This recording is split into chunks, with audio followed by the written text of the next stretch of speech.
Are we getting happier at work? Despite 5 years of disruption, new research suggests companies are doing a better job of making people happy. But what's happening behind this trend? And how does happiness vary across industries, countries, and generational groups? Keep listening to find out how smart organisations are using data-driven insights around happiness to attract and retain the talent they need. Support for this podcast is provided by SHL, a talent intelligence company.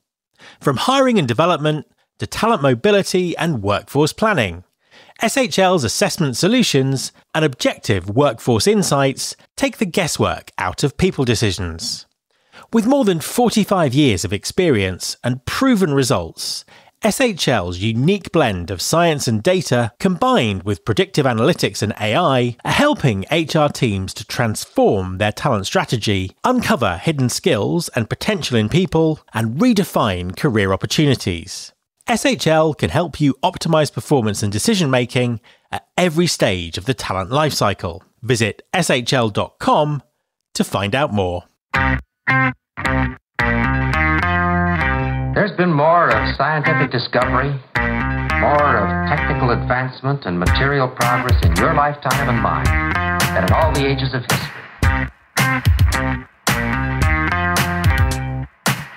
Hi there, welcome to episode 693 of Recruiting Future with me, Matt Alder. Research consistently shows that happy employees are more engaged, more productive, and stay with their companies longer. While many organisations recognise this connection, they often lack the data and insights needed to make meaningful improvements in their workplace culture.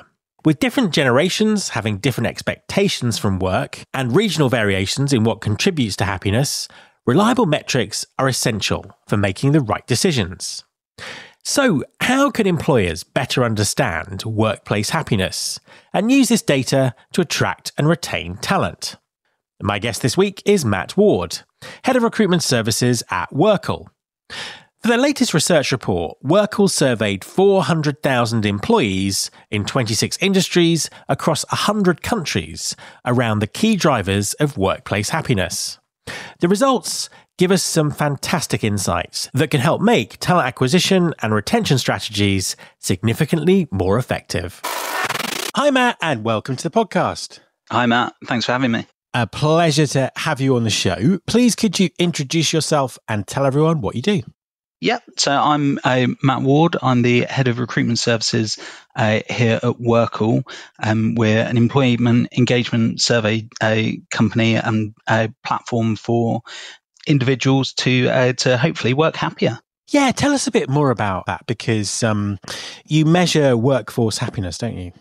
Yeah, that's right. So we were founded around 6 years ago as an employment engagement survey company based on Lord Mark Price's work following his time at Waitrose and John Lewis, with a real focus on happy workers work harder for you. They put in what we describe as extra discretional effort.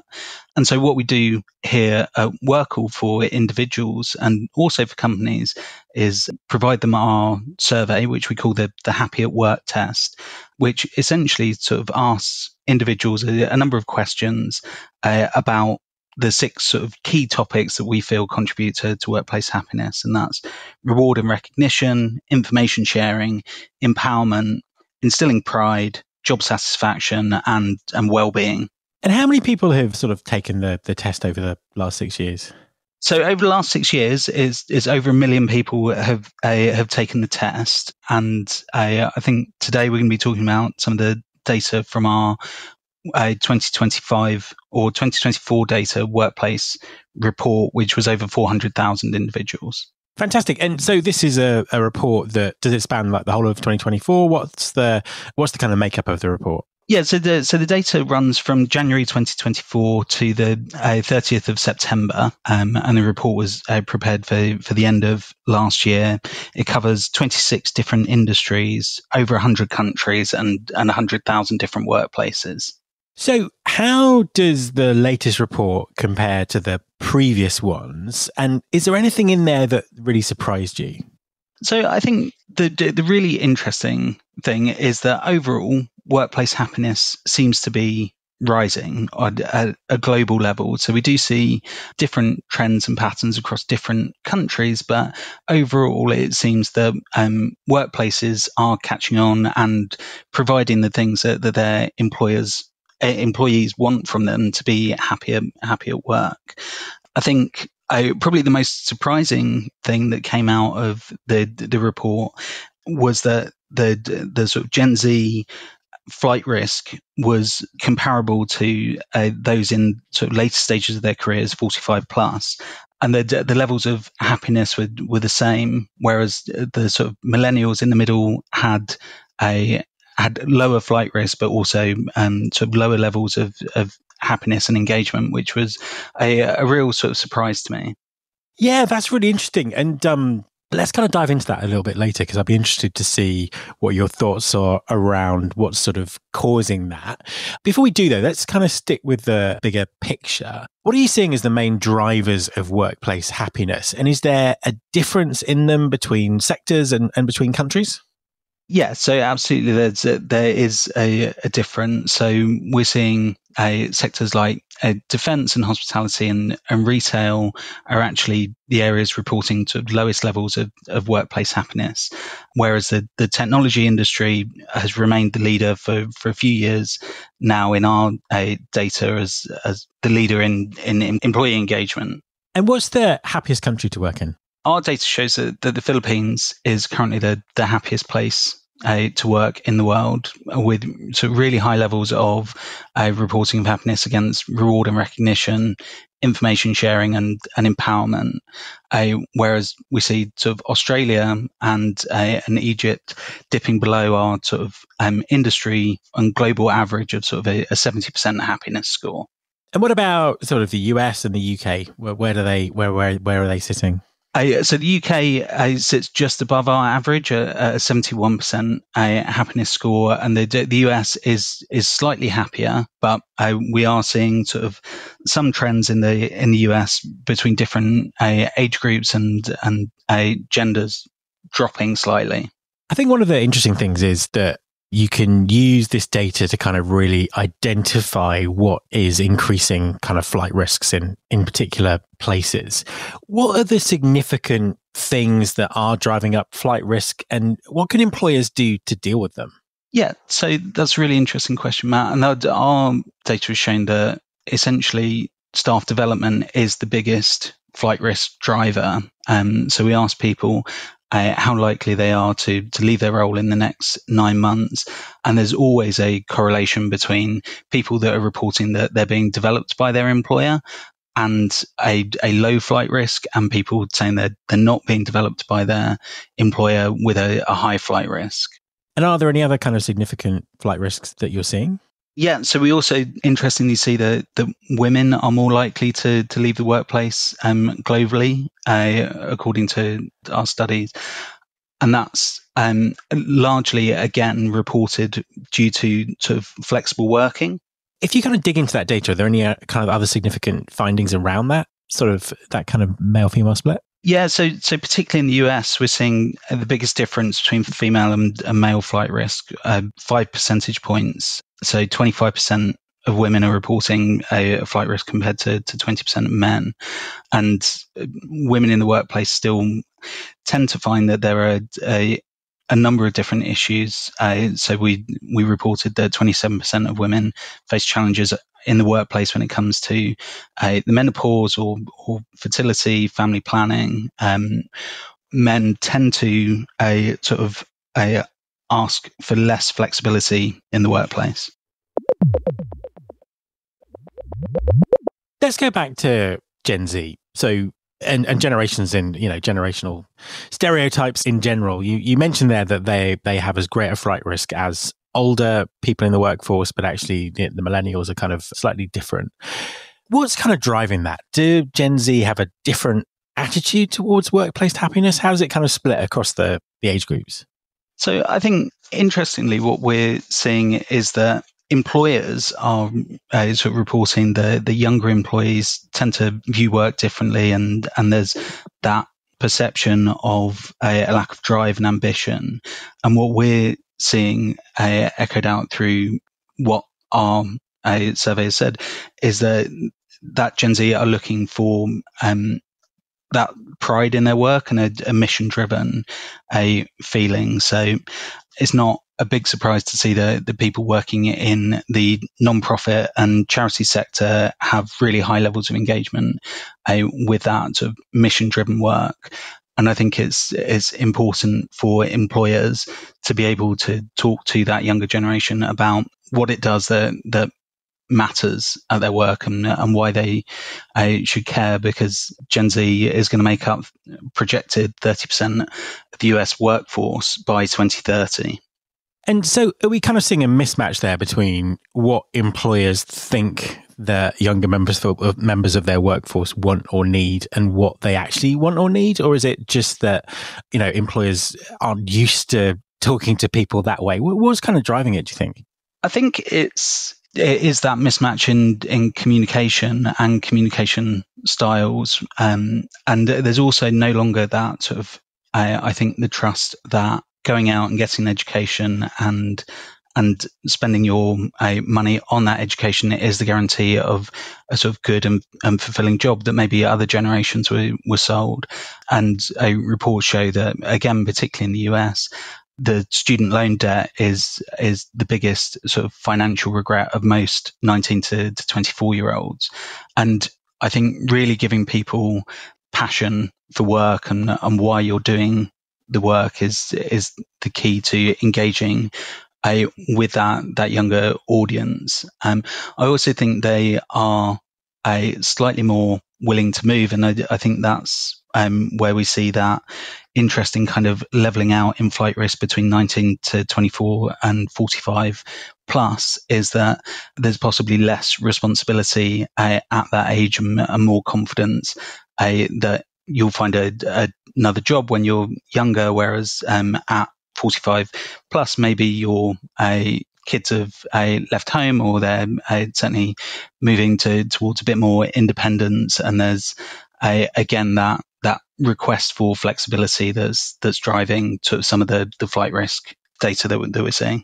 So we're 5 years on now from the pandemic, or at least from the kind of the very first lockdown, where we had the kind of the working from home. Revolution is probably even the wrong word. It was quicker even than that. Yet we're still seeing lots of headlines about companies trying to get people back to the office, or moving away from hybrid work, and very much reports of employees protesting against that.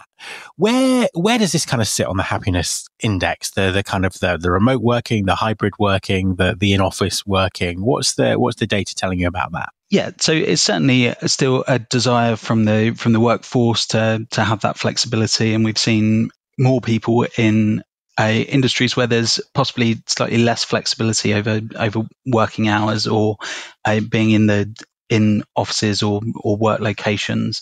So retail, we're seeing people showing more dissatisfaction over the flexibility of hours there, and we're also seeing that most employers, so 82% of the employers that we surveyed, are against the prospect of the sort of 4-day working week that's been tabled a number of times for different across different organizations. But generally, the feeling is that there's still strong support for flexible working. 73% of our sort of surveyed audience are not planning to bring employees back to the office, and 64% support government initiatives for flexible working. So I think there is still that desire to offer flexible working, and I think that will be key in people's sort of recruitment messaging, talking to people about those types of opportunities that they offer. That said, we are seeing really big companies saying we're having a return to work, and I wonder whether we're falling into an area where sort of fully remote jobs that are desired by a number of people will become more scarce, and those hybrid flexible jobs will become more of the norm. Yeah, I think it's an interesting one, and it certainly stirs up lots of headlines and lots of attention. But as you say, actually, we're talking about relatively few companies that are still trying to make those kind of moves. You mentioned there people thinking about this kind of thing in their recruitment messaging. What advice would you give to people, to employers, in terms of how they can use data like this to their sort of competitive talent advantage?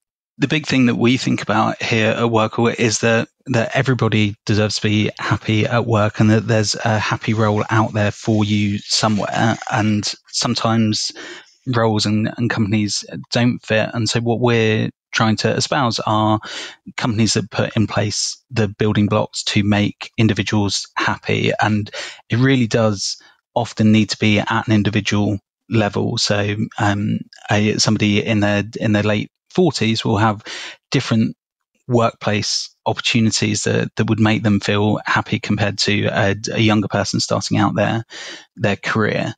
So it really is, I think, a case of sort of trying to showcase the happiness at work, while also making sure that there's an authentic voice to that. And I think that's the big thing that newer generations that are coming through workforces and will make up the majority of workforces over the next sort of 5 to 10 to 15 years. They're looking for that authenticity. They don't want to be sold a dream that's not true. And so being able to see where other people like themselves have said, I've been happy here, and this is what the working culture is like, and this is what the business has done to help me, alongside those stories of, this is where I struggled, but here's how I was supported, is how you sort of build a true kind of employer brand and make the most of being a happy company, or certainly a company that tries to make their people happy. What does the future look like? Are there any clues in the data as to trends that might stick or grow? What do we think the future of happiness at work is going to be like? I think the big thing that we've seen is flexibility in the workplace, whether that's flexible working hours to avoid commutes, whether that is a flexibility over to parental issues, taking kids on the school run, having children, whether that's as you become older, looking after elderly parents. There's a lot of different ways that employers can be flexible and help their staff be happy at work, and ultimately investing in that happiness is going to give you a more productive workforce. And final question, where can people see the data and get the report? So all of the data is updated live on our live World's Happiest Workplace, and you can go to workall.com to check out the data, find your company there, and see how your employees are ranking you. Matt, thank you very much for talking to me. Thanks, Matt. My thanks to Matt. You can follow this podcast on Apple Podcasts, on Spotify, or wherever you get your podcasts. You can search all the past episodes at recruitingfuture.com. On that site, you can also subscribe to our weekly newsletter, Recruiting Future Feast, and get the inside track on everything that's coming up on the show. Thanks very much for listening. I'll be back next time, and I hope you'll join me.